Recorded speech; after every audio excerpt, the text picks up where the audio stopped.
Ahora sí. Les decía, había varios aportes interesantes. Algunos decían, acá hay dos categorías, ¿no? Factores sociales, factores personales. ¿Cuál es la definición? Entonces, algo que atraviesa la investigación es la revisión del estado del arte y la teoría, definitivamente.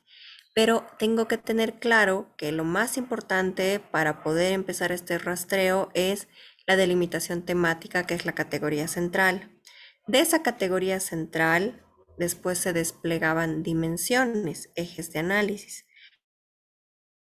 Y cada una acciones observables o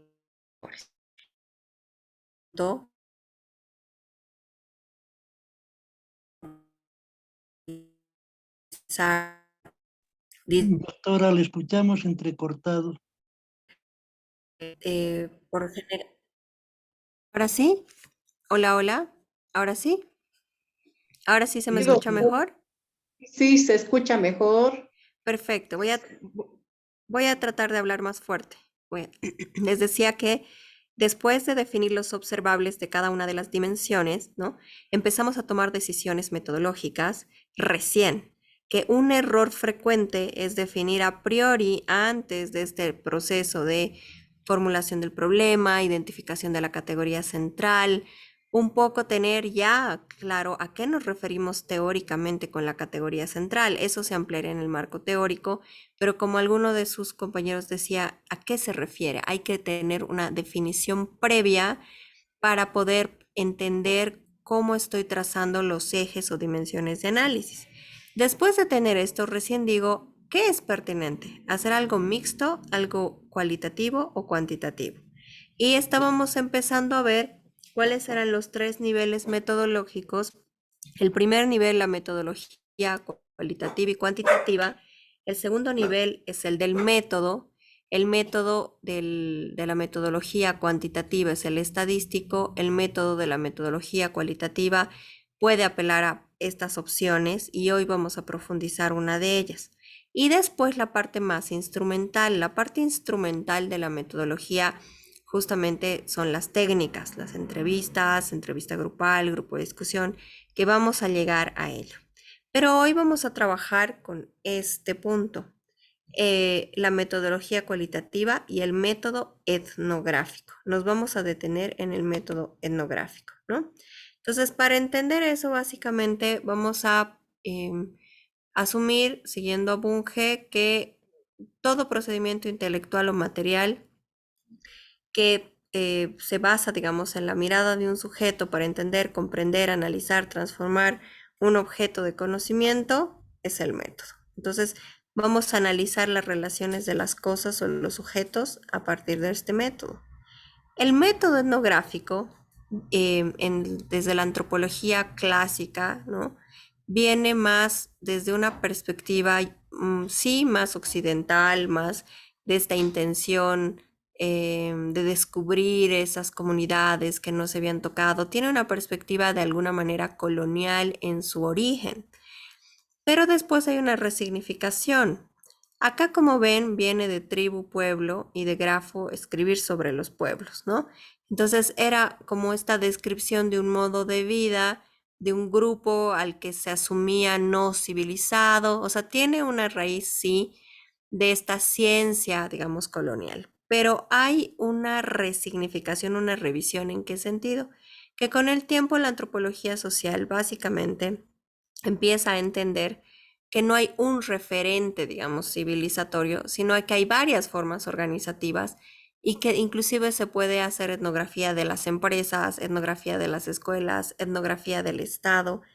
Cuando yo acudo, cuando me interesa trabajar con el método etnográfico, como dice acá, se refiere a los modos de vida, a las prácticas.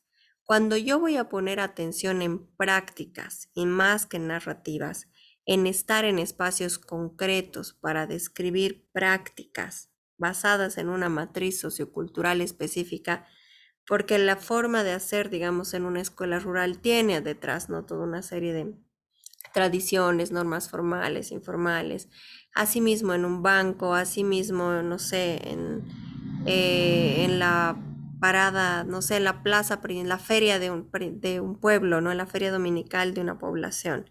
Entonces, ya sean contextos aparentemente cercanos, se puede hacer etnografía. En este sentido, ¿no? Es uno de los procedimientos cualitativos que se ha utilizado para analizar la realidad social, pero una de sus características fundamentales es otra. Observa, uno, prácticas y otro, recupera el punto de vista de los propios sujetos. Entonces, se trata de entender, y aquí aquí ustedes tienen muchas ventajas porque a veces es el estar involucrado, imbricado además en una forma de ver el mundo, porque no es lo mismo estudiar a los guaraníes, siendo guaraní, siendo maestro y estudiar el contexto educativo a no siéndolo, porque esto puede justamente potenciar esta capacidad de poder, aunque también puede debilitarlo, ahorita analizamos eso, de analizar las prácticas y los puntos de vista desde las propias lógicas de la otra persona. Por ejemplo, desde esta perspectiva se tiene que tener un conocimiento sociocultural profundo.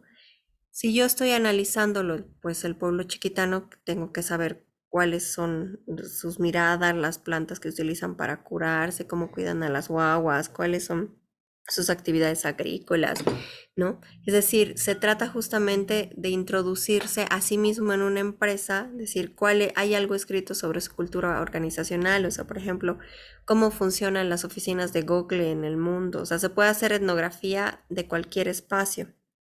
Y en este sentido, la etnografía recupera estudios que parten de una buena descripción. Lo más importante del método etnográfico es la capacidad descriptiva. Y obviamente yo no describo azarosamente todo. Ejemplo, si yo he puesto en mi categoría central accesibilidad a servicios de salud y una de mis dimensiones es accesibilidad y no sé, dificultades de accesibilidad sociocultural, yo quiero ver cómo utilizan medicina tradicional, digamos, o qué rituales hacen. Y yo, no sé, me invitan a ver no sé, un ritual de sanación, una consulta con un yatiri, y yo tengo que ser capaz de describir todos los elementos para comprender y detrás analizar qué mirada de mundo, digamos, está involucrada. Y esto puede ser no solamente en comunidades, sino en cualquier otro espacio. Ahora, en este sentido, quiero que se queden con estos elementos. Uno, la etnografía puede aplicarse a cualquier contexto en el que yo priorice la observación de prácticas. Por ejemplo, si quiero ver recursos didácticos o esto del desempeño académico, pero pensar cuáles son los usos de los recursos tecnológicos y redes sociales, recursos tecnológicos en aula, ¿no? Entonces ahí o sea, le voy a poner más atención a lo que se hace en aula, más que a lo que se dice que se hace en aula, ¿no? En cambio, si yo digo concepciones o percepciones de dificultades de aprendizaje, ahí voy a poner atención a lo que piensan, sienten, dicen atravesar los estudiantes y luego puedo triangular observando la práctica de aula, haciendo etnografía de aula, ¿no? Entonces, en este sentido, básicamente lo que analizamos son las relaciones etnográficas. Y aquí justamente cómo se interpreta, no es una interpretación a priori, no es una interpretación antojadiza de quien hace etnografía, sino para hacer etnografía hay dos enfoques posibles para hacer etnografía. Entonces, la etnografía tradicional, más, digamos, en su origen, tenía una raíz más fenomenológica. ¿Qué quiere decir eso? Que básicamente no acudía a un corpus teórico previo, sino que iba directamente a terreno, ¿no? Para que sea los sujetos a partir de sus percepciones, a partir de su capacidad analítica, que pueda entender e interpretar los sentidos culturales, ¿no? Entonces las categorías se empezaban a construir de forma inductiva. Esto hace que, por un lado, se pueda recaer en interpretaciones basadas en el solipsismo metodológico, ¿no? Y además un diálogo con los propios trayectorias o lecturas del autor. En cambio, la otra perspectiva, enseguida vuelvo a esta, la constructivista, ¿no? Tiene que ver el aplicar ciertas técnicas asociadas al método etnográfico, pero basadas en un corpus teórico previo. Un corpus teórico que va a ser como el aspecto conceptual de partida, que va a acompañar y va a orientar el trabajo de campo, abiertos a que lo que ocurra, obviamente, en el trabajo de campo, pueda superar lo que estoy analizando. O sea, por ejemplo, si yo tengo en mi dimensión de resistencias socioculturales, poner desconfianza en la medicina alópata, ¿no? Es decir, desconfianza, pero yo puedo poner, no solamente es desconfianza, sino hay un miedo por, no sé, que hubo en la comunidad una experiencia previa con una ONG, por decir algo. O sea, es decir, hay un dato vinculado al miedo, que ya no solamente es desconfianza, sino miedo y ver cómo se puede asociar al miedo, digamos, a que te pase algo, o sea, algo que trasciende más, algo más que la desconfianza. En este sentido, la, la fenomenología, la etnografía fenomenológica que va directamente a terreno a recoger los datos, adolece a ignorar a veces el conocimiento ya producido en algunos contextos. Por ejemplo, todo el tema del chachahuarmi. Hay o sea, si bien obviamente para entenderlo y comprenderlo habrá que estar en terreno en la comunidad, en las asambleas, hay bastante investigado, escrito, trabajado, dicho, filmado en distintas fuentes para poder tener ciertos elementos y nociones que nos puedan orientar a ir al trabajo de campo, porque, ojo, y aquí quiero pensar que cuando estamos hablando de etnografía, les digo, no necesariamente es una comunidad, pero también nosotros tenemos mucho desconocimiento mutuo en el país, ¿no? Unos con otros, o sea, no sé cuántos saben de la vida de los chimanes o de los huenayec o de los, ¿no? De los propios indígenas chiquitanos, ¿no? Entonces, para mí, por ejemplo, ir al oriente hace pocos meses fue un bálsamo de sorpresa, o sea, realmente yo no conocía ese ecosistema, ese modo de vida, ese lugar ahí, ¿no? Tan alejado de nuestro, del área andina que pues también es Bolivia y tiene otras lógicas, otras formas de organizarse, de sobrevivir, de vincularse al turismo, a la ciudad, a la identidad de bolivianidad o no, en fin. ¿No? Entonces, se trata justamente de trabajar, yo les recomendaría desde el enfoque constructivista. Ahora, ¿cuáles son las fases? En este sentido, lo primero es el trabajo de este marco teórico a partir de la operacionalización, si estamos trabajando desde la perspectiva constructivista. Si estamos trabajando desde la perspectiva fenomenológica, básicamente uno va a trabajo de campo primero, ¿no? Entonces, aquí obviamente habrá que diferenciar esa etapa de diálogo con las dimensiones a los datos que se vaya obteniendo, ¿no? Y también se puede introducir el uso de más de una técnica. La técnica por excelencia, y la vamos a ver, es la observación de campo, pero se puede justamente utilizar otras técnicas como las entrevistas, pero la técnica por excelencia es la observación de campo. No es una observación naturalista pura, sino basada en una guía y eso lo vamos a ver después.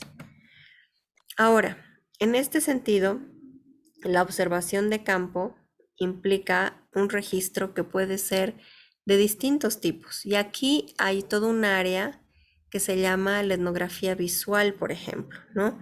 Entonces, hace poco yo les hacía en la carrera de arquitectura, en la UMSA, los chicos analizaban cuáles eran las condiciones de arquitectura capacitista en San Francisco, por ejemplo.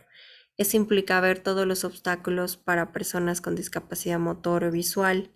Eso implica evidenciar con fotografías, mediciones, todo, ¿no? cuáles eran los espacios concretos que implicaban dificultad. Entonces aquí los datos también son datos visuales. Y la etnografía nos permite tener no solamente descripción de prácticas, sino otra opción es trabajar con la etnografía visual. O sea, por ejemplo, si yo digo que analizar las condiciones de las escuelas públicas para respetar o no la norma, las normas, la reglamentación establecida para personas con discapacidad, no solamente puedo describir, entrevistar, sino también sacar fotografías y evidenciar con datos visuales, ¿no? No a modo de informe, sino justamente ver el tipo de materiales, cuántas escaleras, si es proclive o no a la multisensorialidad, en fin, ¿no? Entonces, la observación de campo puede utilizar varios recursos para tener datos y los datos visuales cuentan como tales.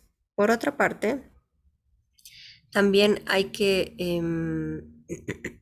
ver justamente cuáles son los momentos, los periodos, los contextos, los sujetos, las prácticas y los tiempos.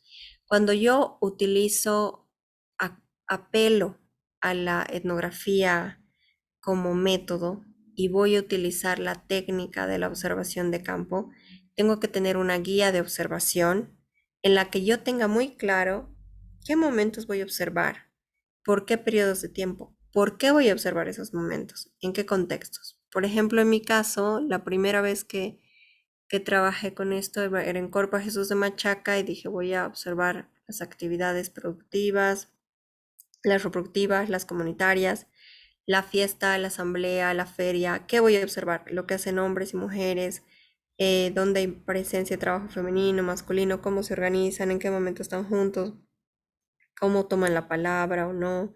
Es decir, una pauta previa a ir a observar, porque esos son los datos que yo voy a analizar. No es una observación azarosa, sino está asociada a cada una de las dimensiones, o sea, son observables que yo he definido asociados a las dimensiones. Por otro lado, las técnicas que puedo vincular a la etnografía son las entrevistas. Y las entrevistas saben que hay semiestructurada o estructurada. Ahora, ¿cuándo es recomendable una u otra entrevista? ¿No? Es recomendable una u otra entrevista en la medida de que, por ejemplo, si yo estoy haciendo una etnografía de una institución y hay una coyuntura, como la suele haber en el país, que las personas tienden a hablar ya sea a favor o en contra de uno u otro partido, por ejemplo, pero a mí me interesa saber cuáles son las concepciones de capacitismo que tienen los tomadores de decisiones de infraestructura en los municipios rurales. Entonces, primero tendré que desagregar qué es capacitismo para ponerlo en un lenguaje y en variables que puedan ser asequibles para el interlocutor. Pero si estoy hablando con una autoridad, le voy a preguntar sobre presupuestos, sobre datos, sobre conceptos, sobre leyes, ¿no? Es decir, una entrevista más cerrada. ¿Por qué? Porque en este caso de pronto me va a interesar saber si efectivamente conoce, está vinculado, empapado, digamos, con estas normas. En otro caso, cuando son entrevistas, por ejemplo, si yo quisiera entrevistar más bien cuáles son las vivencias o los obstáculos atravesados en las trayectorias escolares de niñas con discapacidad motora en un municipio rural, yo ahí recuperaré narrativas y también veré las prácticas. Acompañaré, por ejemplo, a la persona a ir al colegio, puedo observar eso, qué pasa. Además, puedo entrevistar a la persona y cruzar justamente la información, ¿no? Esa es otra técnica. Otra de las técnicas, ¿no?, que se puede asociar es, por ejemplo, el grupo focal, ¿sí? El grupo focal, que es otra técnica que se podría asociar, aunque en las etnografías, una de las técnicas que más se utiliza, más que el grupo focal, es la entrevista grupal, y ahorita les explico por qué. El grupo focal, a diferencia de la entrevista grupal, es una técnica mucho más construida, preconcebida. O sea, el grupo focal Implica citar a las personas en un predio a determinada hora, que cumplan ciertas características, por ejemplo, que sean de 8 a 12, que sean mujeres, que sean madres, que sean, no sé, que no tengan más de 40 años. Pero en ciertos contextos, por la forma en que se lleva la vida, o sea, pensemos que en un sector urbano se podría pensar en agendar un espacio así, pero las dinámicas y los horarios, por ejemplo, en el mundo rural, el hecho de, no sé, levantarse 4 de la mañana, el tener tiempos y prioridades diferentes, hace que las distancias, ¿no? De casa a casa, hace que sea mucho más difícil cumplir con esta técnica y por tanto se puede trabajar con entrevistas grupales. ¿Qué quiere decir? Básicamente, el, quiere decir que entrevisto a las personas en espacios que ya existen, es decir, donde se están reuniendo de forma natural. La entrevista grupal es la que se realiza en los contextos naturales de las personas. Ahora, cuando yo trabajo, digamos, con la etnografía, hay un ejemplo, no sé si alguno de ustedes recuerda un documental de Gonzalo Sánchez de Lozada que se llamaba Our Brand is Crisis, nuestra marca es crisis. ¿Se acuerdan? ¿Lo han visto? ¿Es la que se refiere a su campaña? Exacto, exacto, ¿no? Sí, Que la es vi. básicamente, se los recomiendo, es de esas cosas que uno no se tiene que perder de tras bambalinas de los partidos. Em, Justamente ahí hay un grupo focal bien interesante, ¿no? Porque reúnen obreros, ahí no, son hombres jóvenes, obreros, como, ¿qué les digo? De 25 a 35 años. Y los reúnen y les preguntan qué piensan que está mal en el país. Ellos dicen tres cosas y eso es exactamente lo que ponen en la publicidad para decir esto está mal en el país, vamos a mejorarlo, ¿no? Entonces es bien interesante el grupo focal, pero eso lo vamos a ver después. A ver, nos concentramos en la etnografía. Entonces, síntesis. Observamos prácticas.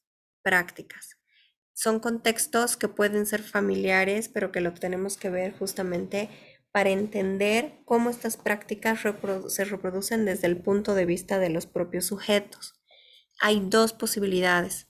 La mirada fenomenológica, que es ir directamente a campo sin un corpus teórico previo, y la que yo recomiendo, que es la de carácter constructivista, que parte desde corpus de teorización inicial con la operacionalización para luego ir a terreno, ¿no?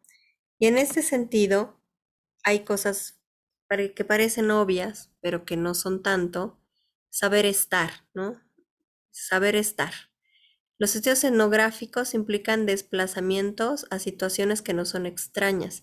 Y esa extrañeza no tiene que ver como con la extrañeza de la antropología clásica, decir, no, no sé, voy a ir a una comunidad, yo el civilizado, voy a ir a una comunidad a descubrirla. No, la extrañeza puede ser como, no sé, por ejemplo, a mí me tocó dar clase en México en la Universidad Iberoamericana, una universidad que si bien es jesuita y que da becas en los posgrados, en pregrado están estudiando uno de los hijos de las personas más ricas de México.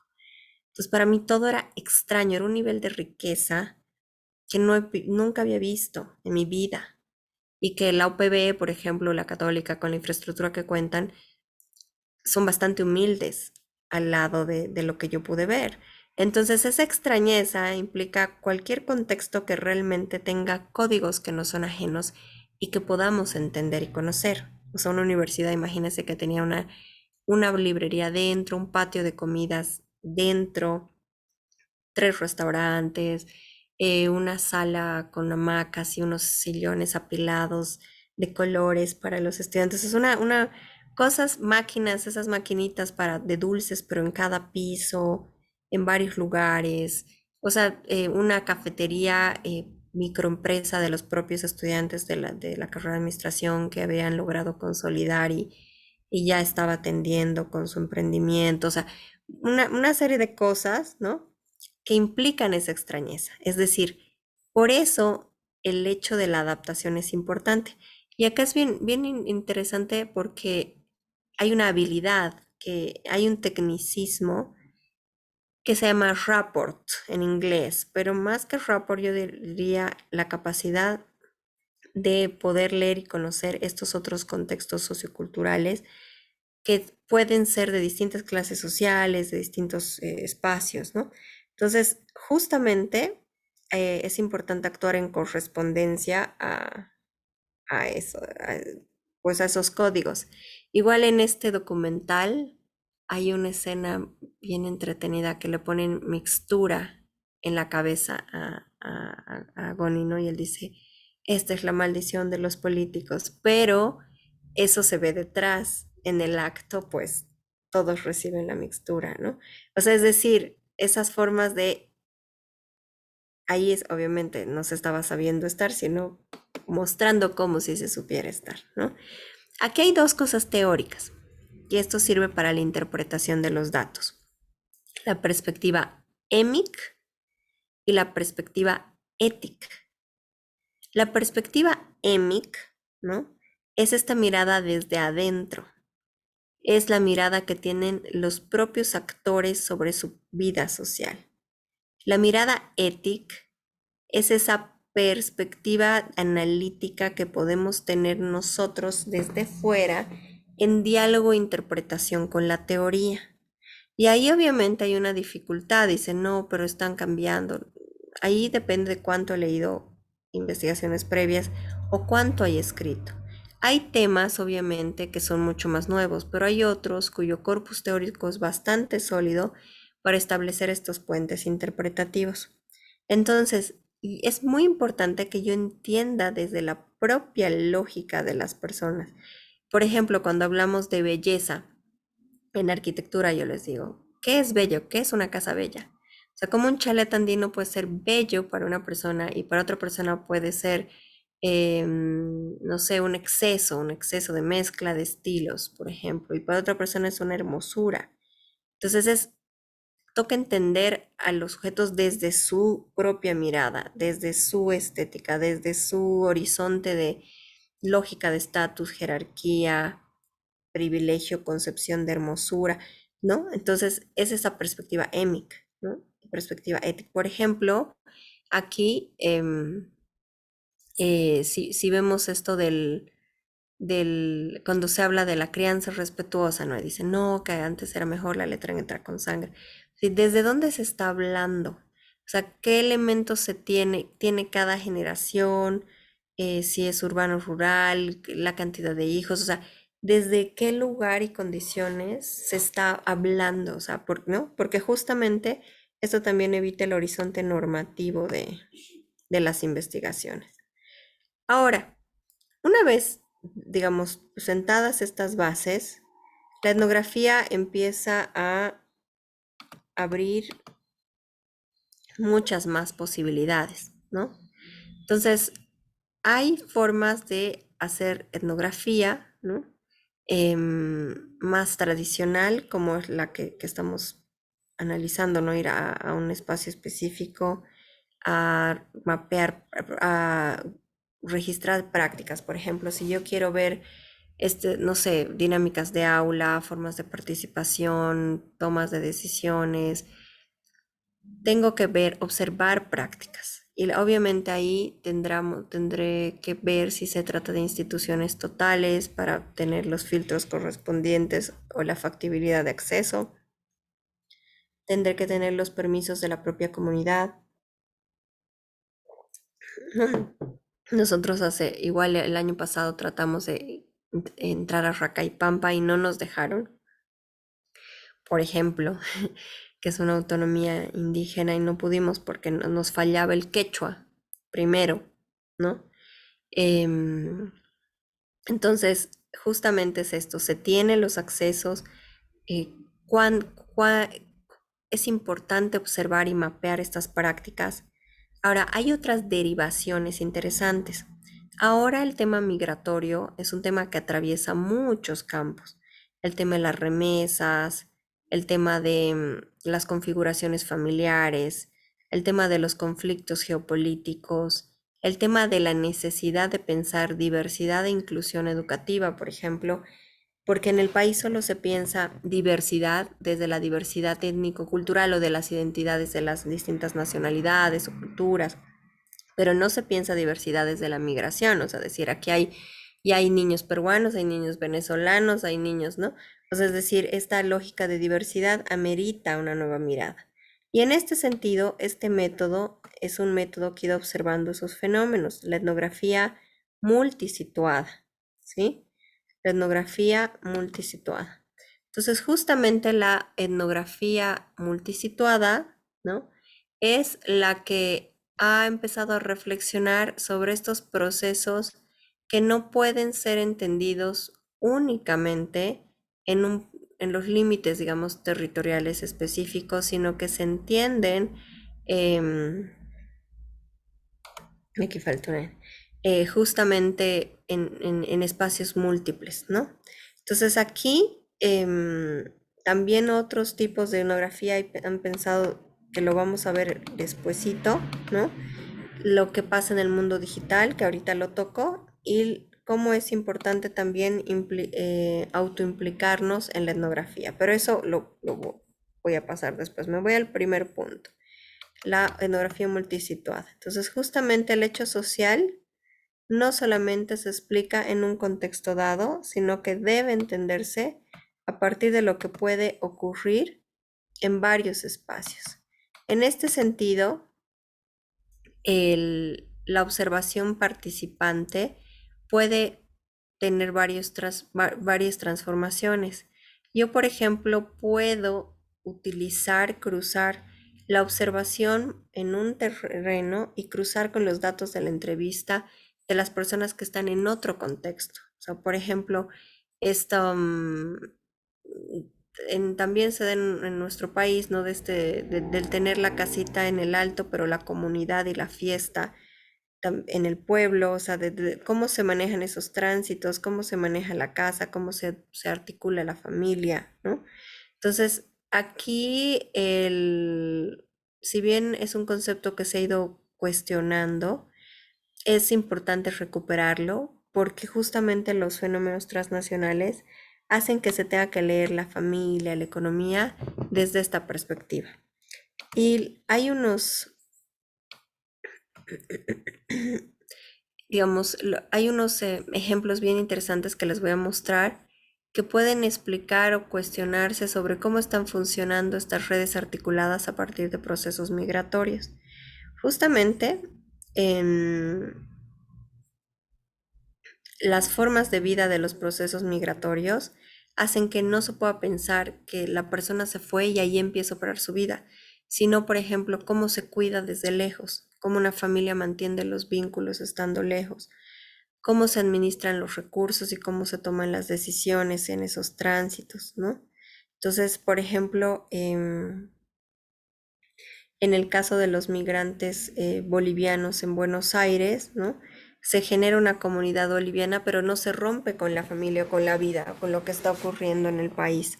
Entonces, la etnografía multisituada va a analizar estos aspectos.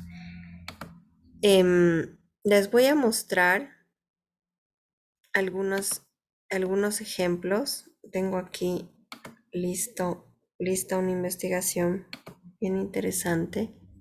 Deme un segundito, que me gusta mucho. Esta es una tesis que ha ganado un premio el año 2016 que se llama ¿Te vas o te quedas?, ¿no? Variación explicativa en el fenómeno de abandono de vivienda en Tijuana, Baja California. Esta tesis trata de entender por qué las personas, o sea, en términos más sencillos, emigran a Estados Unidos, vuelven a Tijuana, hacen una casa, ¿no? Gastan sus recursos y la abandonan, la dejan. O sea, esta aspiración del volver y el no regresar jamás, ¿no? Entonces, por ejemplo, aquí se ve varias de estas casas a medio hacer, ¿no? O empiezan, ¿no? A ver estas infraestructuras en medio de la nada como una forma de demostrar el éxito, digamos, de la migración y de aspirar el retorno, pero no regresar nunca, ¿no? Entonces aquí es bien interesante porque echa mano a dos formas de datos. Trabaja con etnografía multisituada, pero también con etnografía visual, ¿no? O sea, dice, estas son un poco los rastros de esta migración, ¿no? De estos procesos, ¿no? De este ir y venir, de estos desarraigos.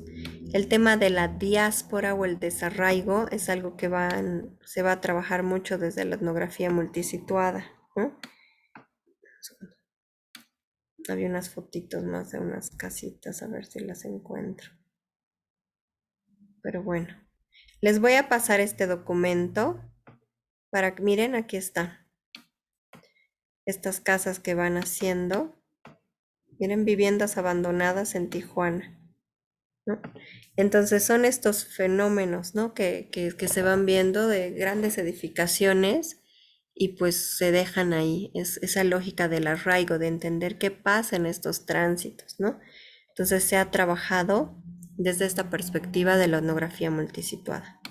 Hasta aquí quisiera escuchar un poquito sus impresiones y preguntas para que podamos dialogar.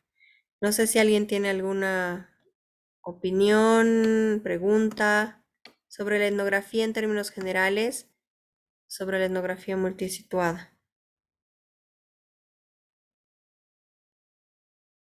¿Nadie? ¿Seguro?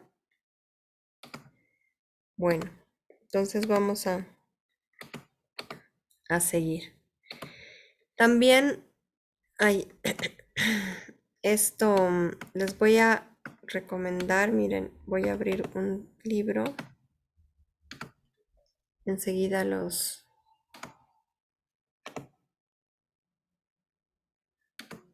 se los comparto.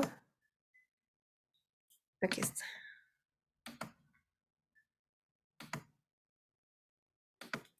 Miren, estos textos, ¿sí? Adelante. Adelante. Adelante, ¿alguien quería hablar?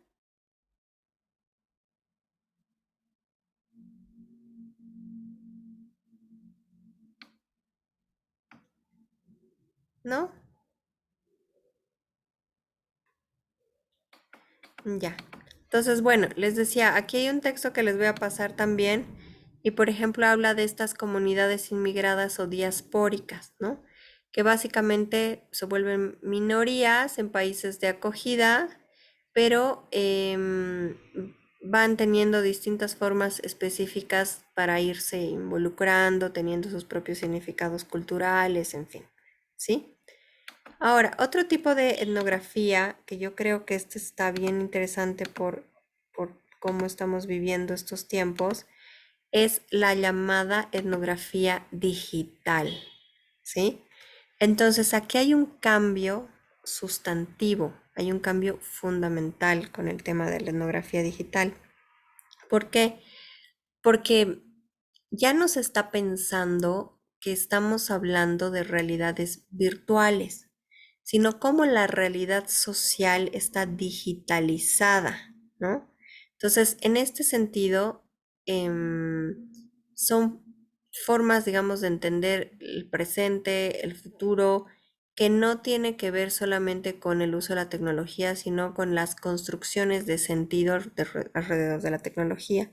Si se ponen a pensar la cantidad de tiempo que se dedica en el día a trabajar con redes sociales, podríamos decir que la mayoría de las interacciones están en ese espacio. Pero, por ejemplo, en nuestro país hay investigaciones, yo he guiado ya algunas tesis, pero hay pocas que van tratando de entender estos procesos. Aquí, por ejemplo, había una disyuntiva en la pandemia. Algunos estudiantes de sociología me decían, no, no, no, no, las ciencias sociales hacen terreno en el mismo lugar. Sí, pero y no, o sea, porque mucho de lo que acontece de lo social, de lo que se vuelve problema público ahora, de lo que la gente discute, debate, ocurre en las redes. Las subjetividades, las emociones, las disputas, los antagonismos políticos ocurren en las redes, ¿no? Lo que se sabe y lo que no se sabe también está invisibilizado por las dinámicas de estas redes. Y acá, especialmente quienes trabajan en el campo de la educación, es muy importante que dominen este tema de las nuevas tecnologías del Instagram, del TikTok, ¿no? Porque el problema no es el soporte, sino lo que está adentro. Y adentro hay desde chicos haciendo filosofía hasta pues bailando frente a la pantalla, ¿no? Un reggaetón. Pero hay una gama de posibilidades que hay que leer y hay que conocer. Una crítica que yo hacía a los colegas, ¿no? Es que cuando uno se asume muy serio y dice, no, yo estoy haciendo un doctorado, yo estoy haciendo un posgrado, esas son tonteras. Básicamente estamos desconociendo el qué, en qué ocupan el tiempo y cómo lo ocupan, yo diría la mitad de la población mundial o más, y pues básicamente todos los jóvenes y adolescentes, ¿no? Entonces es algo que amerita una investigación y enseguida vamos a ver algunos ejemplos. Les voy a mostrar un trabajo. En este sentido, se ha trabajado con los conceptos de, por ejemplo, la realidad, el mundo online y el mundo offline, es decir, en línea y fuera de línea, ¿no? Entonces, básicamente para entender cómo hay una integración online, on life, ¿no? Y derivan una serie de campos de estudio, como se habla de procesos de cibereducativos, ciberdemocracia, ¿no? Entonces se tratan como, se asume que ahora se deben trabajar etnografías de pantalla también, ¿no? Y en este sentido se pueden integrar el análisis de varias plataformas. Acá les voy a mostrar, este libro es un tesorito que se los voy a pasar también. A ver, voy a dejar de compartir porque en el Zoom tengo que dejar de compartir para mostrarles. Profesora, una ¿Sí? consultita. En Adelante, por esto, favor. buenas noches. En esto de Buenas la noches. etnografía digital, ¿podría entrar lo del What do you do? Ha debido escucharnos, no sé si lo ha visto. No lo he escuchado, a ver, ¿me cuenta? Y lo voy a pasar ahorita en este momento al grupo, mientras sigue usted. Sí, Y, pero igual y- le contextualícenos un poquito para dialogar. habría que ver siempre el video. Es cortito, ese video lo voy a pasar en este momento al WhatsApp. Tal vez usted lo Perfecto. puede, lo puede. Sí, no, dura 2 minutitos, no es más. A ver si me lo pasa. ¿Lo está poniendo en el grupo? Sí, enseguida Sí, vamos sí, a sí, ver. sí, lo voy a poner, lo voy a. Perfecto.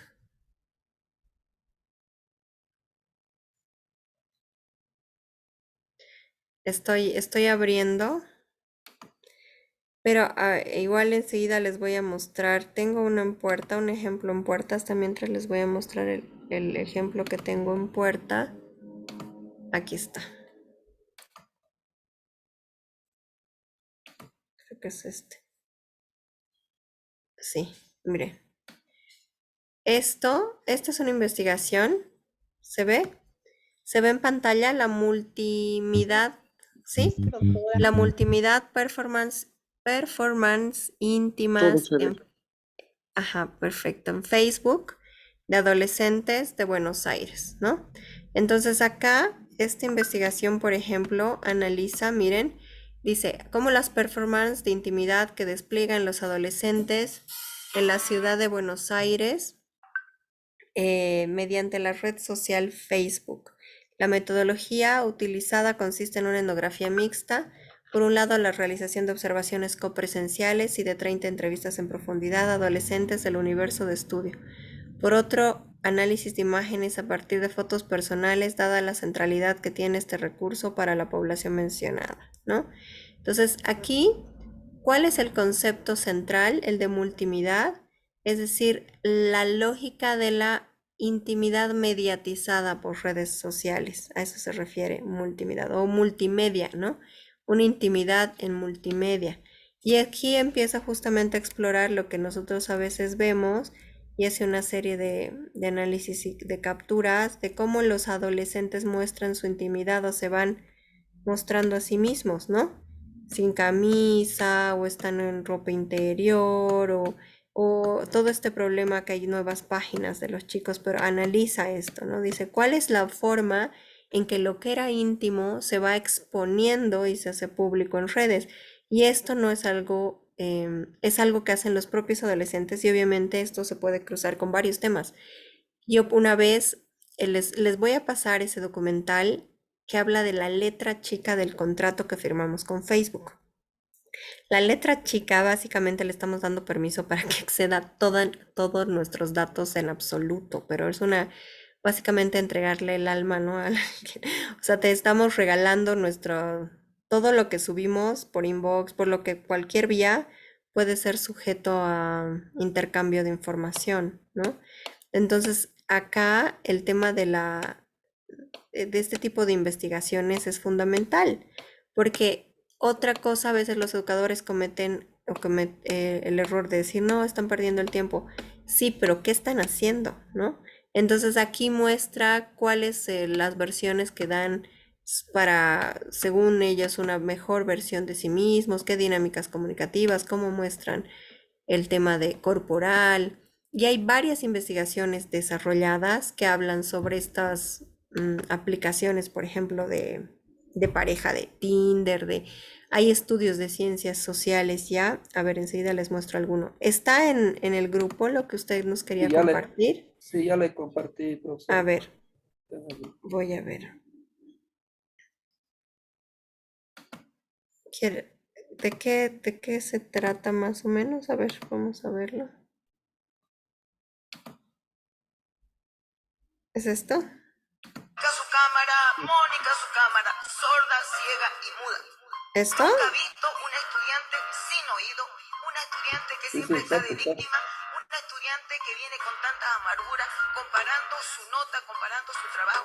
Ella no merece ni ese 80. Se lo digo de verdad y ahorita yo la puedo evaluar y me escucha. Hey, vamos. What do you do? What do you do? Conteste.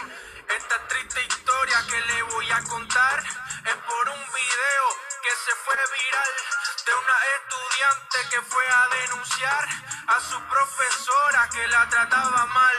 Y la profesora en su defensa le decía, esa floja mierda ni 50 merecía. Ella creía que su imagen dañaría, pero la señora con su frase aparecía. What do you do? What do you do? What do you do? Conteste. Pues yo soy cantante, dime y tú. What do you do? What do you do? What do you do? What do you do? Pues yo soy cantante, dime y tú. Siglo XXI, generación de cristal. No le digan nada que se ponen a llorar. Saca el celular y se ponen a grabar. Estuve por Facebook, te voy a denunciar. Solo me río, no saben lo que le espera. La vida es dura y le va a dar su cuera. Te lo digo yo, universitario. Un poquito más y te vuelves dinosaurio. Porque conozco a muchos que ni entran a clase. Solo van al list y no saben ni del avance. Se van a Vice City, que pase lo que pase. Yo solo me quedo con la famosa frase. What do you do? What do you do? What do you do? What do you do? Pues yo soy cantante, dime y tú. What do you do? What do you do? What do you do? What do you do? Pues yo soy cantante, dime y tú. Conteste. What do you do? ¿Cómo va a evaluarme si usted no me What do enseña you la do? pronunciación? Por favor. Ahí en Sarkiel, What do you do? Sarkiel, Bualu, Music. What do you do? Bueno, sí, justamente se trata de eso, o sea, de entender cuáles son los usos actuales. Aquí hay varios juegos, ¿no? Decir, como un problema público se hace público, algo que podría ser íntimo y privado de un aula se lleva a redes sociales, luego a los medios tradicionales, pero también hay una respuesta digital en un modo de freestyle, ¿no? Que le llaman los jóvenes esto, para responder a esto. Entonces, poco se investiga sobre eso. O sea, el tema de la vida digital es fundamental para poder ver cuáles son estos nuevos procesos, ¿no? no sé, relacionados a esto. A ver si, por ejemplo, vamos a hacer un pequeño trabajito, ¿sí? Les voy a pedir que acudan a las plataformas que les he sugerido. Em, ¿Se acuerdan de Redalic y Dialnet? ¿Sí? Sí, sí. ¿Sí? Ya, entonces vamos a hacer un trabajito de exploración, así también ustedes se empapan de estas herramientas. Les voy a pedir a cada uno, ¿sí? Que busque una etnografía, o han trabajado organizándose en equipos antes o es más difícil por esta vía. ¿Mejor solos? ¿O se animan a hacerlo de a dos? En equipo, doctora. Equipos, ya.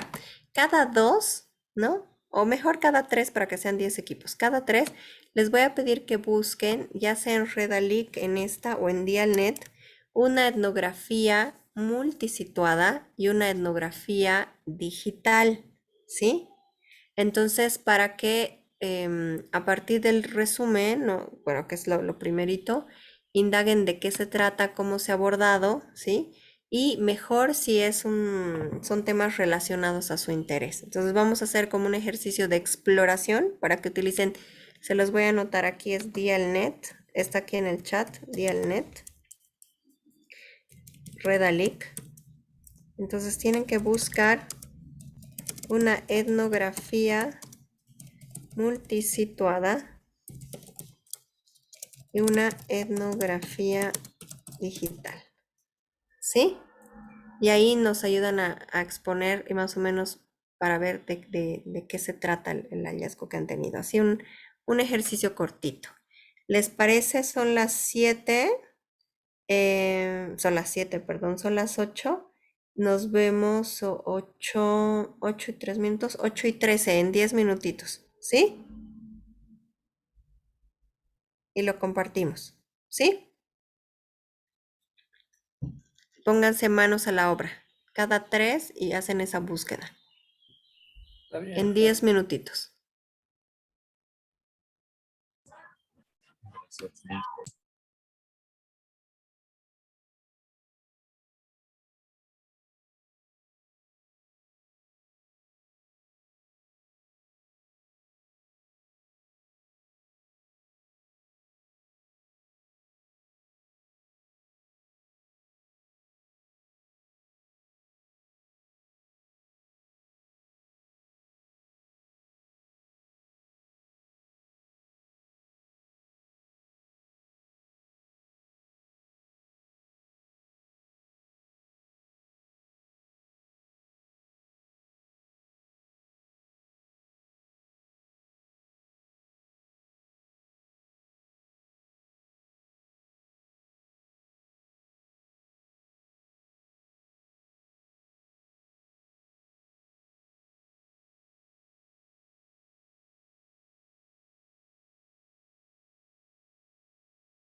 Ya lo subí al grupo, profesora, de mi grupo.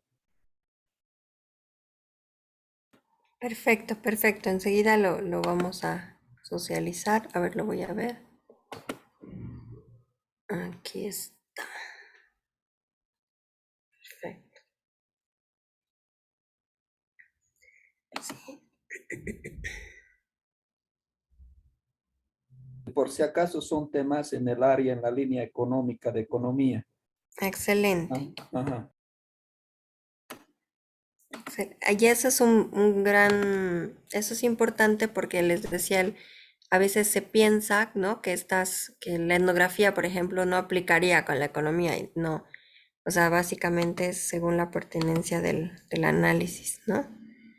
Bien, a ver, tema de la economía digital. Muy bien.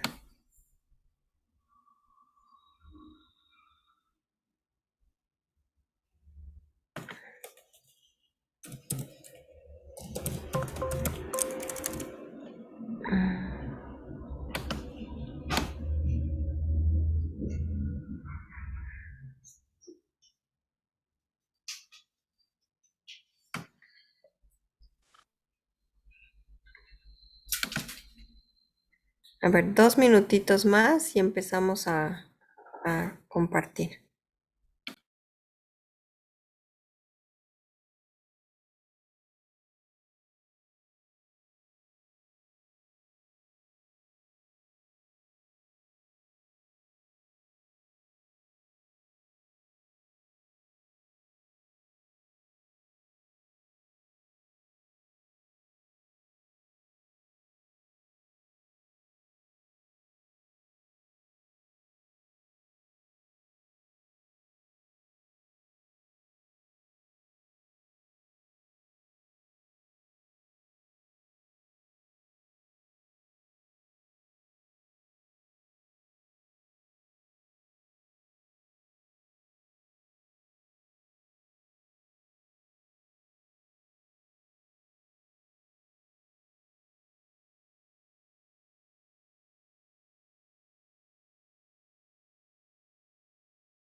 Ya, a ver, empecemos. Solo para ver algunos ejemplos aplicados. ¿Quién quiere, qué grupo quiere comenzar socializando sus hallazgos?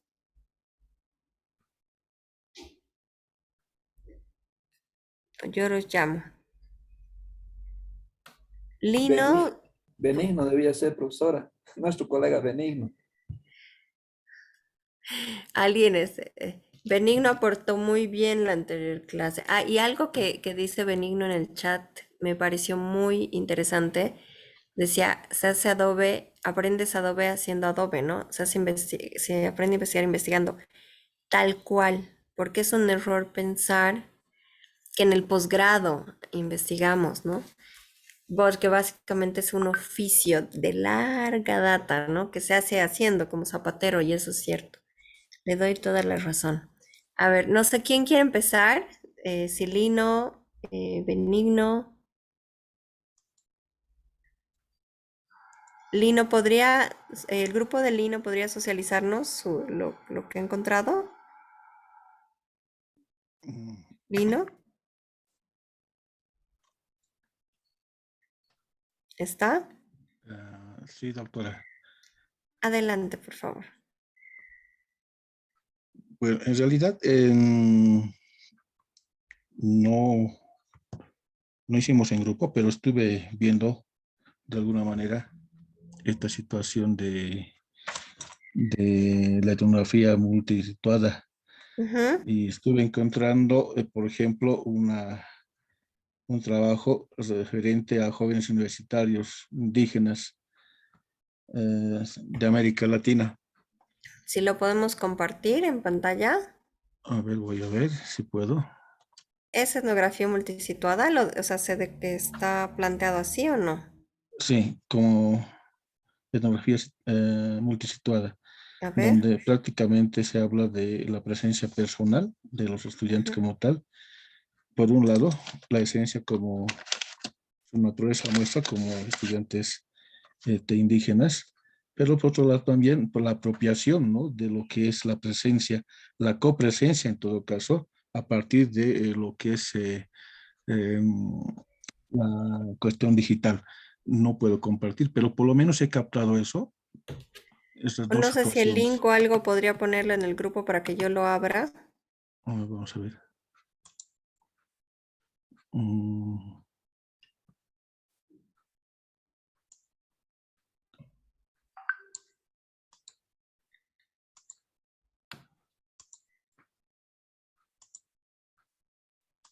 Uy, hartos documentos interesantes se están compartiendo. sí, ¿Está? ahí le ¿Dialnet? mandé. Perfecto. A ver, Y el vamos a net. abrirlo.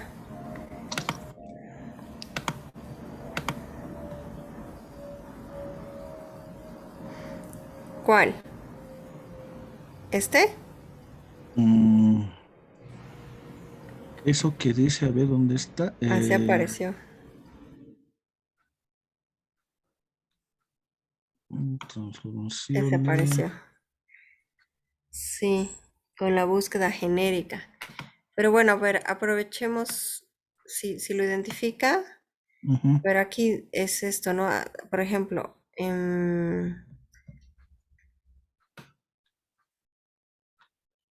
etnografía ver. digital, en las prácticas funerarias transnacionales, por ejemplo, seguir a los difuntos. Miren qué interesante.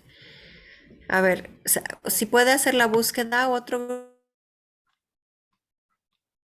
aquí, aquí está, han puesto trabajos Sonia Orla Wilson. Nos etnografía digital. A ver, vamos, yo voy a abrir esto, vamos a ver, pero les pido que ustedes nos lo expongan, o sea, sobre qué va. Benigno, adelante. Adelante, Benigno. Doctora, buenas noches. Bueno, Buenas en el noches, grupo Benigno. somos dos personas, mi persona y la licenciada Ruth. Bueno, acá nosotros hemos ubicado esto que se llama etnografía, es un dossier. Y Ujú. precisamente acá hay una cápita que habla, por ejemplo, sobre, a mí me llamó y a mi colega Ruth también, esta que habla, por ejemplo, que dice A ver. Esto es la Benigno, no se parte- escucha tan bien. Muy bien, acá está la doctora. La Ujú, etnografía de lo digital, reflexiones y experiencias en el campo, multidisciplinares, claro, ¿no? Fundamentalmente que hay un aspecto que a nosotros nos ha llamado la atención, ¿no? Estamos viendo, pero me hace reflexionar esta parte, que, por ejemplo, hoy en día, contextuando, ¿no? A partir de esta lectura, ¿no? En nuestro ujú, medio, por ejemplo, mucha gente, muchos de nosotros ya somos, digamos, presos, por ejemplo, de esta parte que llamamos lo digital. Todo el mundo está agarrado su celular viendo, digamos, cosas, temáticas diferentes, ¿no? Y esta temática es motivo de, digamos, de análisis, de reflexión. Por ejemplo, ¿qué sucede en el aula? ¿No? En el ujú, aula, por ejemplo, un estudiante saca su celular y ahí está chateando, digamos, ¿no? ujú, Es motivo de reflexión esta parte. Ahora, no solo eso ha llegado, digamos, a la vida universitaria, también en la vida, en la educación secundaria, hasta en primaria. Hay niños que están manejando. Entonces, mire que de tal manera que han impactado, digamos, esta parte, ¿no? De la vida digital. Lo contrario, por ejemplo, no digo, yo reflexiono personalmente, probablemente esté un poco desviado, digamos, de lo que estoy diciendo. He tenido la oportunidad de visitar, bueno, algunas escuelas en Tokio, en Japón. Ahí los niños no manejan celular, absolutamente nada, ¿no? ujú. Pero en nuestro contexto, ¿qué está pasando, no? Entonces eso a mí me llama y Ruth me decía, ella está trabajando con educación secundaria, decía, ¿por qué? Entonces yo pensaba, ella también, ¿no? ¿Y qué tal si aprovechamos metodológicamente esa parte digital? ¿No es cierto? Ujú, Podría programar, ¿no es cierto? Se podría, digamos, organizar todo, a ver, muy bien, jóvenes, ya tanto les gusta el celular y demás, muy bien. Como en este momento usted por nuestra dirección, a ver, busquen, a ver, ¿qué pasa? Intercambiaremos ideas, pensamientos, cómo podemos abordar, qué tipo de análisis podemos hacer, a ver, vamos a hacer ujú. tal vez diálogo con otros, con este momento están dialogando, por ejemplo, con los autores que han diseñado, digamos, este artículo de la doctora. Hasta ahí nosotros hemos podido intercambiar, doctora. No sé si hemos podido atinar, No, doctora. excelente. Gracias. No, súper bien.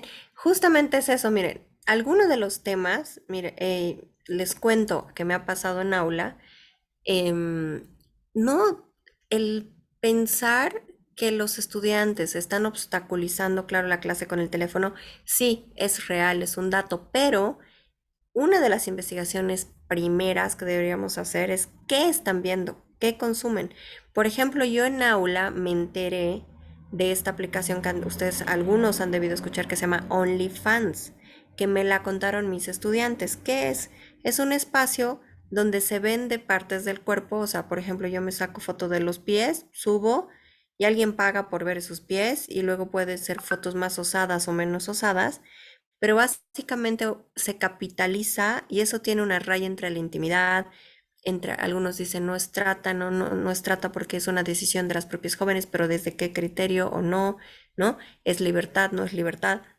Es decir, algo que yo ignoraba, ¿no? Siendo que generacionalmente además tenemos más o menos información sobre esto, lo fundamental es preguntarnos qué redes, cómo se usa el TikTok, o sea, conocer en profundidad los usos y tipos de consumo que tienen del TikTok los jóvenes es fundamental, porque si no nos basamos en prejuicio. Así, el principio del conocimiento científico es que vamos contra el sentido común, ¿no? O sea, nosotros tenemos una serie de juicios y de prenociones sobre el uso que hacen de la tecnología, que tienen de la tecnología los y las adolescentes.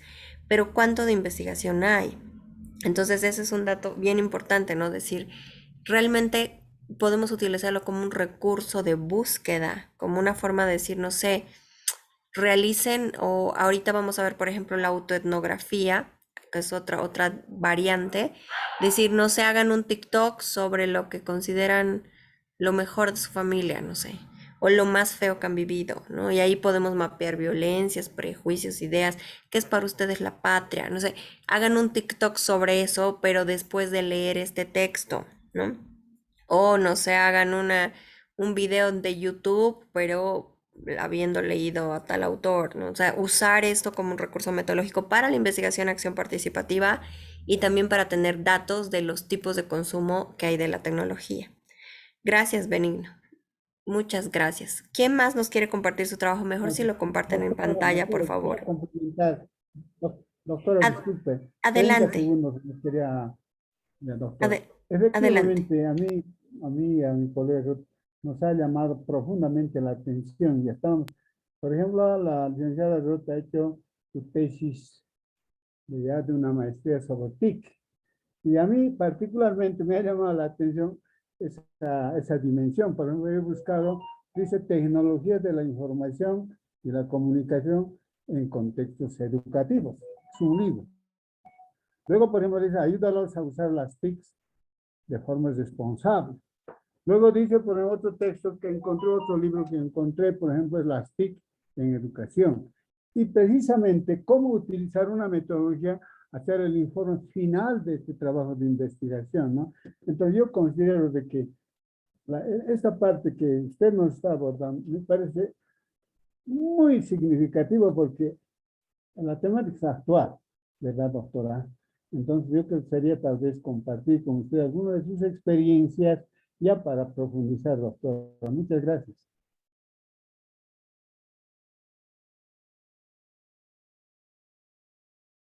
Sí, perdón.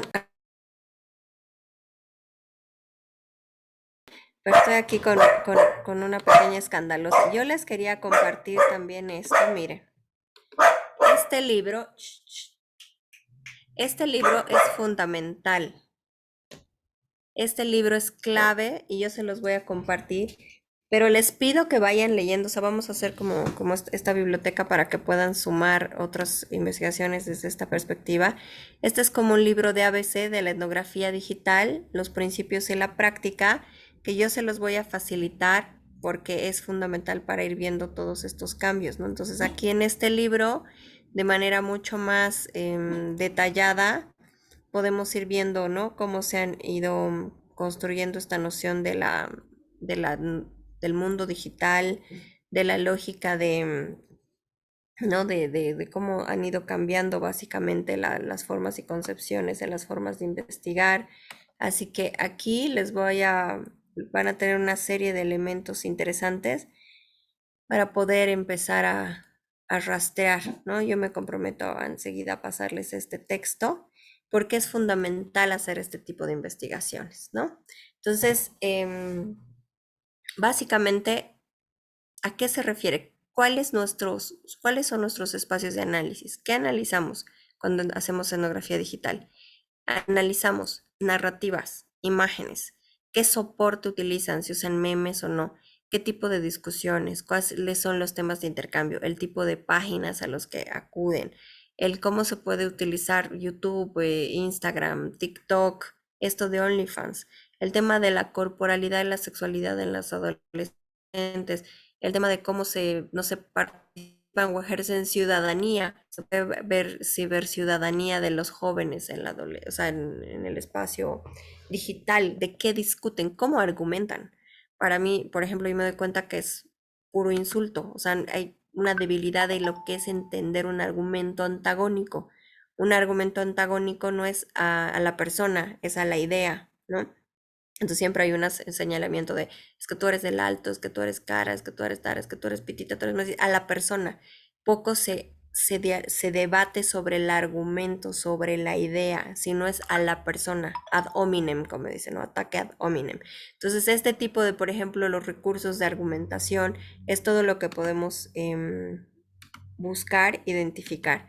Les voy a pedir que sigan compartiendo en el grupo los que no han compartido, porque es bien importante que nos hagamos también una biblioteca de casos y que ustedes sepan cómo se está usando. Igual nos comentaban en el campo económico, ¿no? Otra derivación, autoetnografía. Esto es bien interesante, porque algunos me decían, yo estoy implicado, yo soy parte de este proceso. Entonces, cuando yo hago etnografía, es cuando, al igual que en la etnografía, mapeo prácticas de un contexto específico, las analizo, pero implica que yo soy parte del grupo investigado. Por ejemplo, si yo estoy trabajando con temas de violencia de género, no sé, violencia física, y yo como investigadora he vivido eso, o yo, por ejemplo, quiero conocer las dificultades de conciliación de cuidado laborales y familiares durante la pandemia en las docentes, ¿no? O sea, que estás dando clase, revisando trabajos, cocinando, cuidando guaguas, más si son familias monoparentales o en hogares donde no se ha democratizado las tareas de cuidado, ¿no? Entonces, si yo soy una mamá que se cría sola a su hija, soy docente, ¿no? Estoy implicada en un grupo. Es decir, los datos que yo puedo obtener sobre mi propia experiencia también son datos. Acá hay todo un tema sobre la objetividad, ¿no? Me dicen, no, es que eso lo hace subjetivo porque voy a opinar. No, es que no es que yo digo es bueno o es malo, sino, por ejemplo, yo tengo una dimensión, y una dimensión puede ser tiempo que se le dedica, no sé, no sé, al control, a la supervisión de la vida escolar de los niños, ¿no?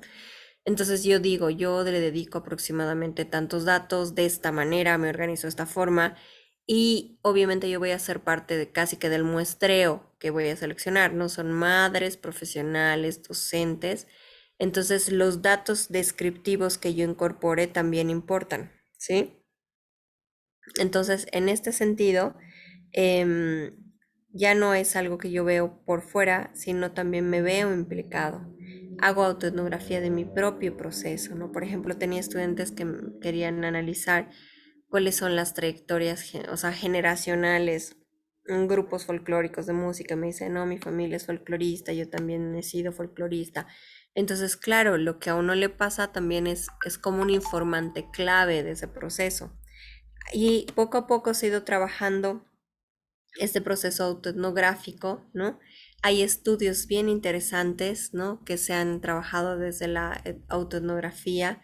En algunos casos hay investigaciones que se hacen más de tipo literario, digamos, con la autoetnografía, pero en síntesis puede ser más literario o mucho más riguroso, son enmarcado en esta lógica de la operacionalización, las dimensiones, pero decir en qué medida mi relato, mi proceso es parte de los datos que interesan para esto. O sea, por ejemplo, si yo soy una persona con discapacidad, yo tengo un estudiante de la Facultad de Comunicación que es hipoacústico y él me enseñó y me abrió el mundo de cuál era la vivencia de las distintas discapacidades auditivas, leves, severas, hipoacusia, sordera, en fin.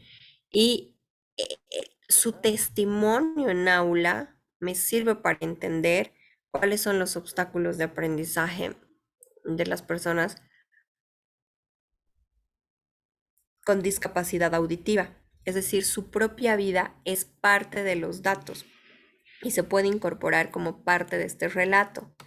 En ese sentido, claramente, esto se aleja de la investigación positivista más tradicional, lo que dice, no, yo no puedo estar implicado, yo no estoy involucrado. Claro, uno no siempre está, pero a veces coincide en que el tema que estoy trabajando tiene que ver directamente con los datos que yo podría tener como informante clave, ¿no? Entonces hay una distinción entre la autobiografía y la autoetnografía, o sea, porque no es que yo cuento mi vida, mi relato como el punto central, sino como parte de un grupo al que pertenezco y que es a la vez el grupo de estudio. Me voy a saltar por eso esto, ¿no?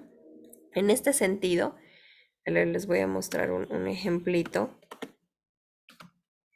porque aquí esto es bien interesante, porque muchos de ustedes me decían, no, yo soy parte de su proceso, yo he sido docente, yo he trabajado en esto, yo he visto, no sé, a lo largo de este tiempo, pero no hay que confundir el testimonio con la autoetnografía, ¿sí? A ver, voy a mostrar esto. Miren, la crisis del héroe, una autoetnografía sobre la pérdida de la masculinidad hegemónica. ¿A qué se refiere? ¿No? Este artículo aborda la temática de la masculinidad en un contexto de carencia, la pérdida de la salud y el empleo del varón a cargo de una familia, y es producto de un trabajo de investigación más amplio que reflexiona sobre la problemática de las nuevas masculinidades en el contexto latinoamericano, específicamente en la ciudad de Córdoba, Argentina. En este escrito utilizo la autoetnografía situada en el marco de la etnografía performativa y describo mi propia experiencia como hija de un hombre que, dada una enfermedad crónica, debió alejarse de su actividad laboral siendo muy joven. Finalizo proponiendo una reflexión en torno a la masculinidad hegemónica, así como respecto de la autoetnografía como método analítico e interpretativo. Esto no significa que no haya un cruce o diálogo con la teoría, ¿no? Entonces dice acá, por ejemplo, dice, decidí emprender este ejercicio a partir del contacto con la propuesta epistemológica denominada etnografía performativa, específicamente con la autoetnografía, que es una línea analítica cuyas características se describen en el siguiente apartado. Entonces, básicamente aquí lo que está analizando es cómo este modelo del padre que tiene, del hombre que tiene que ser fuerte, proveedor, que no tiene que ser desempleado, ¿no? Puede ponerse en discusión y afectar a familias que tienen padres con algún accidente, no sé, que tienen la pérdida de alguno de sus miembros, alguna enfermedad crónica, y cómo esa idea predominante de una masculinidad que debería ser va afectando, digamos, emocionalmente a una familia por ese modelo de deber ser, ¿no? Como que el hombre patriarca, proveedor, sostenedor, ¿no? Y va haciendo un ejercicio autoetnográfico.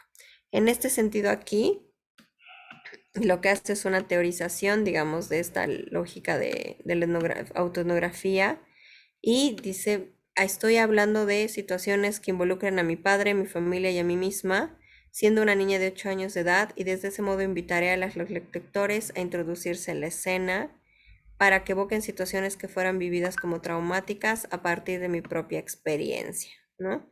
Entonces, acá es bien interesante porque este tipo de investigación, en este caso, aquí sí, la investigación cualitativa en la etnografía, todavía en la etnografía tradicional, podía ser, realizarse de una manera mucho más, comillas, científica tradicional, ¿no? En el caso de la etnografía digital también, pero en este punto de la autoetnografía ya rompe con esa lógica y se trata no de pensar la separación del positivismo, que es una separación radical entre sujeto y objeto, sino que es un involucramiento sujetos, ¿no? Es un involucramiento yo implicada en un contexto, ¿no? O sea, es decir, no sé, yo soy una persona con discapacidad y estoy investigando sobre esta discapacidad y hablo de mi trayectoria y obstáculos escolares como los que cristalizan datos y lo cruzo con teoría, puedo hacer una ruta metodológica de cómo mapear esa experiencia, pero aquí se rompe con el paradigma positivista. Aquí alguien me dirá, eso es hipersubjetivo. Sí, definitivamente está recogiendo subjetividades, pero hay ciertos temas de investigación que lo ameritan. Porque, por ejemplo, para conocer estas trayectorias y estas tipo de problemáticas, los datos que yo pueda tener de estas experiencias son más valiosos para hacer política social, ¿no? Por ejemplo, si yo tengo una serie de estudios autoetnográficos de una persona con discapacidad motora, otra con discapacidad visual, otra con discapacidad, no, puedo tener como un mapa mucho más completo de estas experiencias. Aquí depende del tipo de uso que quiera dar. Si necesito presupuestar infraestructura y tener un dato, así de cuál es el porcentaje, necesito pues una cifra. Pero si necesito hacer política social para hacer infraestructuras inclusivas y no sé, una ruta, una guía didáctica educativa, digamos, de capacitación docente para que sea empática con estas vivencias, este tipo de estudios sirven, ¿no? Entonces, otra vía posible es la autoetnografía.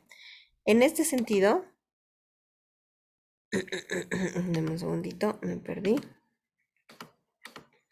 Esta es otra forma, digamos, de trabajar lo que se ha denominado, y esto tiene que ver con otra entrada un poco curiosa, el tema de la etnografía performativa. ¿Saben a qué se refiere? A veces hay cosas que no se pueden rastrear en el hecho mismo. O sea, por ejemplo, si yo quiero ver cuál es la forma de gestionar la violencia en los hogares de los niños, yo no puedo ir a un hogar, entrar y ver en qué momento los golpean, los castigan, pero por ejemplo puedo apelar a la etnografía performativa. Quiere decir casi como los teatros populares, ¿no? Que se usan de manera tradicional en la investigación acción participativa. Yo no le diría a los niños actúen, sino hagan, o sea, manipulan en escena cómo reaccionan sus papás cuando se portan mal, por ejemplo, ¿me entienden? Tal cual lo hacen. Entonces vamos a hacer, ¿no? Vamos a poner en escena estos datos, ¿no? Que justamente yo voy a observar algo que están representando de su propia realidad. Entonces trato de invitarlos a que se alejen de imaginar ficción, digamos, sino que sea la representación de esto. A esto se llama etnografía performativa y funciona en estos temas más tabús, ¿no? O sea, así como representa cómo reacciona en tu casa o cuando les avisas cómo te castigan, cuáles son las cosas. A ver, trata de representar esto. Obviamente ahí hay mucho de llegada y pertinencia con los propios estudiantes, varios de ustedes trabajan en estos espacios, ¿no? O en las empresas, es decir, cuál es la forma de trato que te dan en recursos humanos, cuáles son las dificultades que tienes de un proceso, si los puedes mostrar, si los puedes identificar, ¿no? Entonces, a esto se llama etnografía performativa. Yo registro y observo las prácticas que son representadas. Aquí todas estas alternativas dependen de la factibilidad de acceso. Si yo quiero hacer una mapeo de procesos de una empresa, analizar la cultura organizacional, puedo hacer etnografía más tradicional. Si yo quiero ver, no sé, la forma en que se construye ciudadanía o las opciones de, no sé, de democracia, de libre expresión, lo que es cómo defienden o asumen la libre expresión los jóvenes en una página, no sé, de periódico en torno a una noticia que está generando debate, puedo trabajar con etnografía digital. Si yo soy parte de un proceso y lo que yo haya vivido como parte de un grupo es significativo para la investigación, puedo apelar a la autoetnografía. Si son temas tabúes, difíciles de acceder y que no se pueda, digamos, tener acceso directo, yo puedo acudir a la etnografía performativa, ¿no? Entonces voy utilizando distintas posibilidades de observación en esto de la etnografía, ¿no? Entonces, como ven, se puede trabajar con teatro, se puede trabajar con una forma de, comillas, ficcional, pero que trate de representar lo más posible lo que acontece en la realidad, ¿no?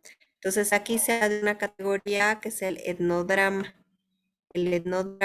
para poder representar este proceso etnográfico, ¿sí?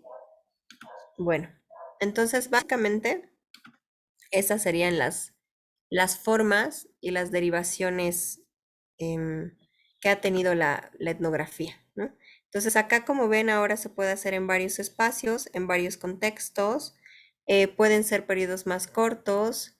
La etnografía digital no precisamente tiene un tiempo cronológico, pero yo tendría que planificar, decir, he observado, no sé, en toda la coyuntura, no sé, del juicio a Janine Áñez, ¿no? He observado el intercambio que se hacían en tales páginas y he observado los que aparentemente tenían nombres de mujeres para ver, ¿no? No sé. O he observado en la coyuntura de la apertura de de las causales de la legalización del aborto, he observado el intercambio que tenían jóvenes en las páginas de las universidades, ¿no?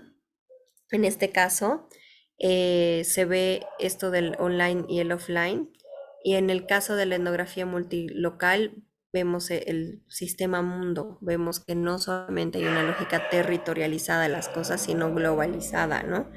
Y ahora hay varios procesos migratorios diferenciados en Bolivia y el tema de las nuevas migraciones, por ejemplo, cómo constituyen las redes los nuevos migrantes venezolanos, cómo se articulan, qué tipo de conexiones tienen con quienes están fuera, es todo un tema, ¿no?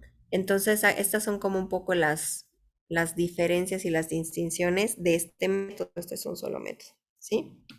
Como les decía, las técnicas asociadas son estas, ¿sí? Ahora, algo bien importante que no hemos trabajado, que luego vamos a trabajar como técnica, es que la etnografía también apela a la investigación documental y que es un error pensar que la etnografía no necesita estadística. Los datos del contexto también pueden ser datos estadísticos. Entonces, yo solo puedo hacer etnografía teniendo datos de contexto sociocultural, estadísticos, históricos. Después, teniendo claro qué de mis observables, cuáles de mis observables están asociados a qué dimensión y voy a recoger. Después, lo principal, saber que el método más adecuado es etnografía cuando necesito ver prácticas, ¿no? Evidenciar prácticas. Y cruzar y triangular con entrevistas individuales y grupales, ¿no? Y que esto también, estos datos luego también se pueden triangular con lo que yo encuentre en la investigación documental, ¿sí?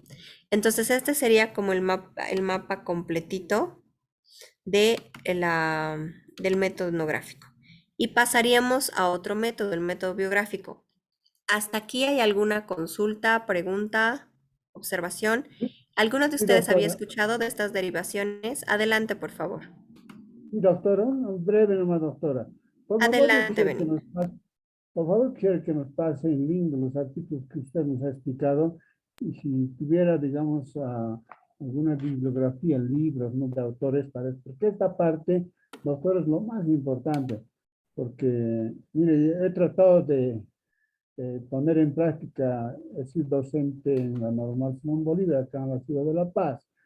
Entonces, todo el diseño es de investigación cualitativa. Bueno, muchos en nuestra cabeza está haciendo la investigación cuantitativa, o sea, el análisis factorial, ¿no? La cuantitativa estadística.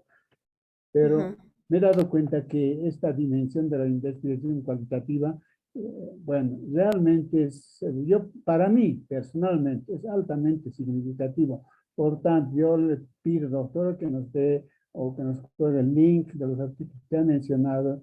Si hubiera alguna bibliografía, como hace rato nos dijo. Muchas gracias, doctora.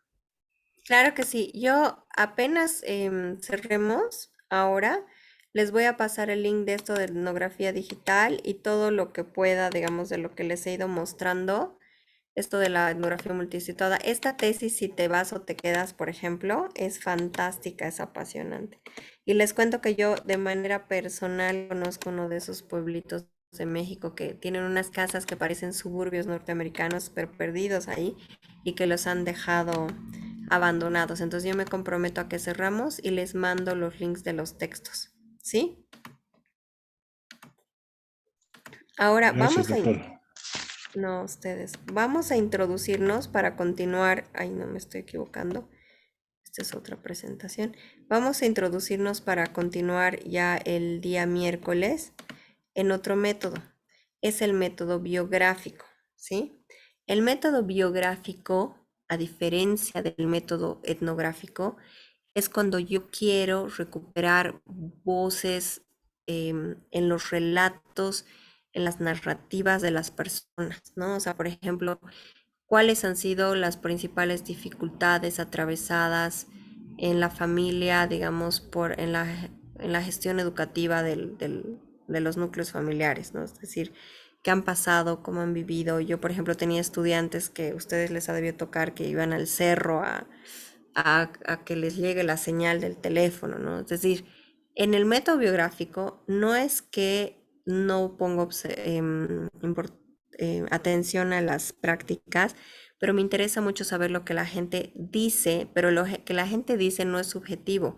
Lo que la gente dice es relato de su experiencia.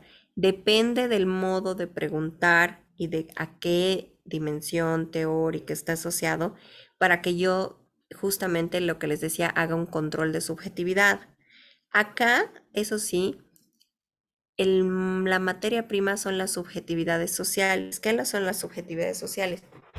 Son las formas de sentir, de vivir, de experimentar hechos sociales. O sea, no es como, por ejemplo, lo del 2019, ¿no? Una cosa es que yo piense que un político es bueno y es malo. Eso puede ser según mi posición. Pero decir, tuve miedo porque escuché gritos, porque no pasó esto, porque mi barrio pasó esto, eso no es, o sea, es el miedo, cómo queda impreso en mi imaginario, en mi concepción, algo vivido. Entonces la subjetividad social no es imaginación, sino es la traducción en formas de pensar, de concebir, de percibir, de hechos vividos, ¿no? Entonces, desde esa perspectiva, obviamente hay una mediación cultural, de zona, de lugar, ¿no? En ese sentido, el método biográfico va recuperando en nuestro país, que además hay mucho de conocimiento oral, inclusive en la academia, ¿eh? No estoy hablando de las comunidades. En las universidades se hace un montón de cosas, pero como no se escribe ni se publica, hay mucha oralidad, ¿no? Todo queda en eventos, en clases, en charlas, pero no hay algo escrito que deje testimonio. Por ejemplo, pensemos en la Facultad de Economía. ¿Cuáles han sido los cambios existentes en los procesos de gestión de la Facultad de Economía? ¿Cuáles son los hitos relevantes? O sea, ¿hay investigación al respecto o no? ¿No? Entonces, algo bien importante es que esto empieza ya desde los años 20 con las fuentes orales de investigación geográfica para tener información de primer orden de los relatos de las personas. Pero lo más importante es esto que quiero destacar, perdón. En el método biográfico nos importa esta recuperación de la memoria, la historia relatada, y de también revisar esto en el marco de contextos sociohistóricos específicos. Mucho de memoria, o sea, de la memoria social, la memoria política, la memoria institucional, se va diluyendo, ¿no? Y justamente por eso todo empieza de foja cero, ¿no? Porque no hay investigación que vaya registrando antecedentes previos de nada. Entonces, esto tiene que ver con este enfoque. Básicamente es una lógica representacional, o sea, las personas representan en sus relatos los hechos vividos, lo acontecido. Entonces, es una representación del mundo y de las experiencias que viven. En este sentido, en, recuperamos la categoría de narrativas, ¿no? Es una narrativa biográfica en diálogo con la narrativa colectiva, con la narrativa social. Pero esto puede ocuparse en temas, inclusive en los más sofisticados de tecnología. O sea, pensemos el tema de, no sé, las ventas en línea. O sea, en qué momento las personas, por ejemplo, en nuestro país, la desconfianza con los medios electrónicos y las transacciones electrónicas tienen mucho que ver con las concepciones de mundo, ¿no? Es decir, eso de tener en físico las cosas, la desconfianza. Hasta para un estudio financiero yo podría analizar las narrativas sobre las causas, de, no sé, del bajo uso de las tarjetas de débito en el área rural en Bolivia, ¿no? Entonces, decir, es una narrativa biográfica en diálogo con lo social. Entonces, en el método, solo voy a hacer esta pequeña introducción para que nos quedemos ahí, pero quisiera también escucharlos. Entonces, esta pequeña distinción. Método etnográfico, prácticas. Observo, voy a terreno, registro, ¿no? Apunto, pero de manera planificada. Tengo que tener claro qué momentos son estratégicos observar, qué voy a observar y esto asociado a qué debate teórico, ¿no? Igual en la parte de la etnografía digital, o sea, sobre qué voy a investigar. Yo me puedo meter a un grupo de, no sé, de Facebook y ver cómo interactúan. Entrar a TikTok, decir, a ver, qué significa un trend en TikTok, ¿no? Si soy educador, tengo que saber eso, qué es un trend. Después, en este caso, en lo biográfico, me interesa la recuperación de la memoria, esa narrativa. Por ejemplo, la historia de las escuelas. Hay escuelas que tienen años y no tienen nada escrito, no tienen una recuperación de su memoria, no de su historia, de sus procesos. Hay instituciones varias que no tienen esta recuperación de procesos. Entonces ahí me interesaría más trabajar con un método biográfico, ¿sí?